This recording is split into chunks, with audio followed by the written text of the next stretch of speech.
40 seat पर महिलाओं को विधानसभा में भेजेंगे, महिला संवाद किए, क्या करेंगे, किस तरीके से भेजेंगे? बिल्कुल जन स्वराज 2025 में जन स्वराज 243 सीट लड़ रहा है। उसमें कम से कम 40 महिला उम्मीदवार जन स्वराज की ओर से खड़ी की जाएंगी। दूसरी बात हमने ये भी कही कि 5 वर्ष का और समय मिला। 2030 में कम से कम 70 से 80 महिलाओं को जन स्वराज के प्लेटफॉर्म से प्रशिक्षित करके उनके पीछे अपनी ताकत, बुद्धि, शक्ति, व्यवस्था लगाकर उनको नेत्री बनाने का जो अभियान है वो शुरू किया है। ये कोई महिला प्रकोष्ठ की बैठक नहीं है, ये महिलाओं को सही मायनों में नेत्री बनाने का प्रयास है। जो मैंने और 4 बातें कही वो भी आपने सुनी कि जब तक महिलाओं को आर्थिक आज़ादी नहीं मिलेगी तब तक उनकी भागीदारी समाज में समानता के आधार पर नहीं हो सकती है। इसलिए जन स्वराज का जो पूरा अभियान है कि सबसे पहले 40 महिलाओं को विधानसभा में जिताकर पहुंचाया जाए।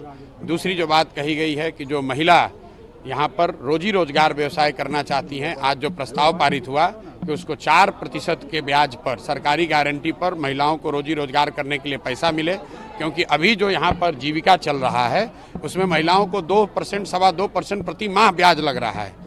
जबकि यहाँ पर जो माली हालत है, महिलाओं की इतनी स्थिति खराब है, उनके पास गिरवी रखने के लिए कुछ नहीं है। तो सरकारी गारंटी पर महिलाओं को पैसा मिले ताकि वो अपने घर घर रोजी रोजगार कर सकें, ये दूसरी घोषणा की है। तीसरी घोषणा जो सबसे महत्वपूर्ण है, जो गांव-गांव से करते आए हैं कि 2025 में जब जनता की सरकार बनेगी, जन स्वराज की सरकार बनेगी, तो साल भर के अंदर बिहार से किसी भी बच्चे को, किसी के बेटे, किसी के पति, किसी के बाबूजी, भाई भतीजा को मजबूरी में 10-12 हज़ार रुपये के रोजी रोजगार के लिए बिहार छोड़कर जाना नहीं पड़ेगा। इसका पूरा ब्लूप्रिंट हमने जारी किया है। उस पर भी आज मैंने महिलाओं की सहमति ली। आपने खुद देखा होगा, महिलाओं ने हाथ उठाकर उसका समर्थन किया है।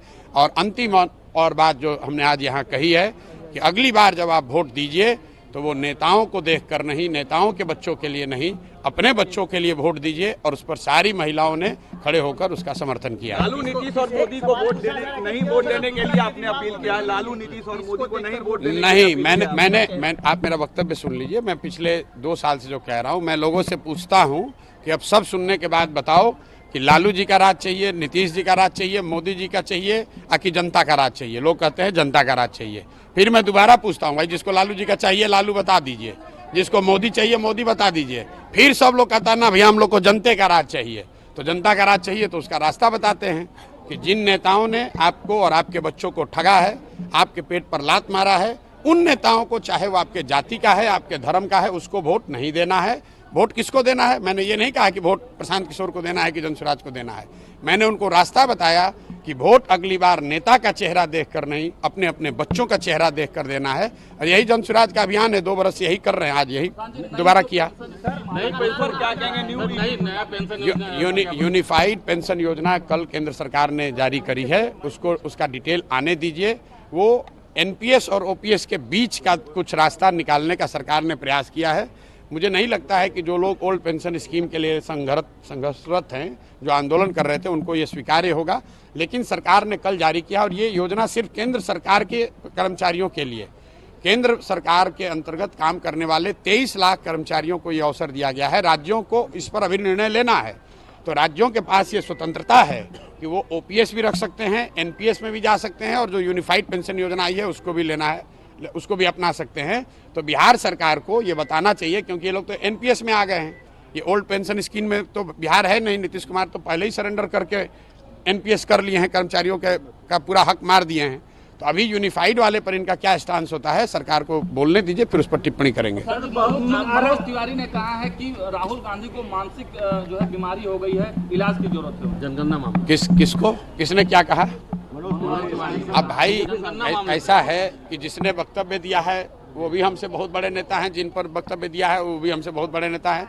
हम अपनी बात कह सकते हैं, बिहार की बात कह सकते हैं, बिहार में के समाज, बिहार के बच्चों की बात कर रहे हैं, जन स्वराज की बात कर रहे हैं। रिजर्व कैटेगरी की महिलाओं को आरक्षण मिलेगा?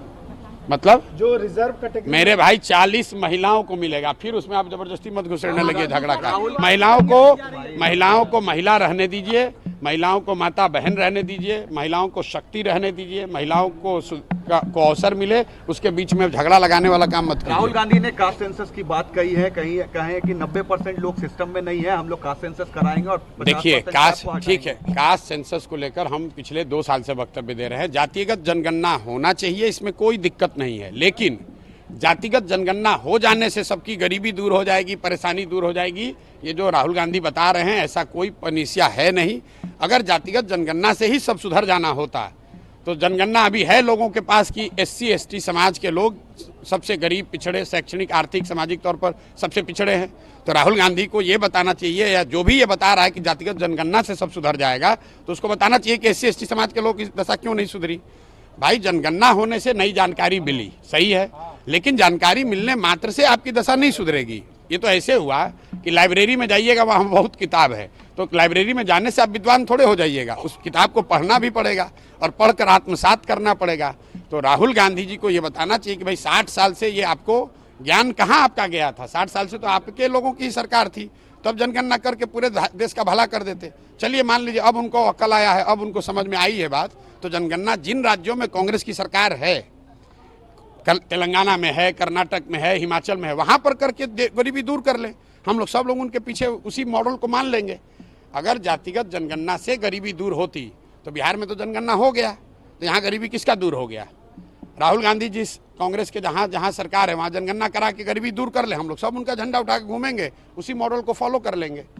जातिगत जनगणना से या किसी भी तरीके के सर्वे से आपको सिर्फ इतना पता चलता है कि समाज के किस वर्ग की स्थिति क्या है, लेकिन वो पता चल रहा है, उसका कोई रास्ता जब तक नहीं निकालिएगा। लोग गरीब हैं ये तो पता है, लेकिन गरीबी से निकलेंगे कैसे इसका रास्ता बताना पड़ेगा।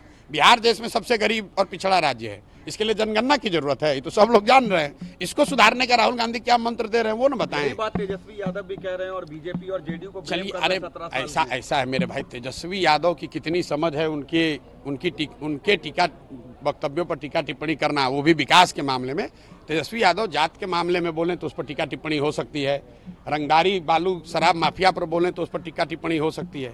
ये लोग हाँ क्राइम पर बोले तो उस पर नहीं, ठीक है, क्राइम पर बोले उसका जवाब देंगे।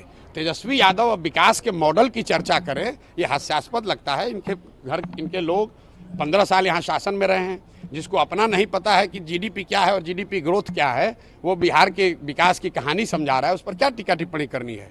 क्राइम का जहाँ तक बात है तो इतना ही कहूँगा कि 6 महीना पहले तक तेजस्वी यादव खुद उप मुख्यमंत्री थे और तब उनको बिहार स्विट्जरलैंड दिख रहा था, और 6 महीना में अब उनको कत्लखाना में दिख रहा है। अभी नीतीश कुमार पलट के चले जाएं महागठबंधन में तो बिहार उनको फिर बढ़िया दिखने लगा।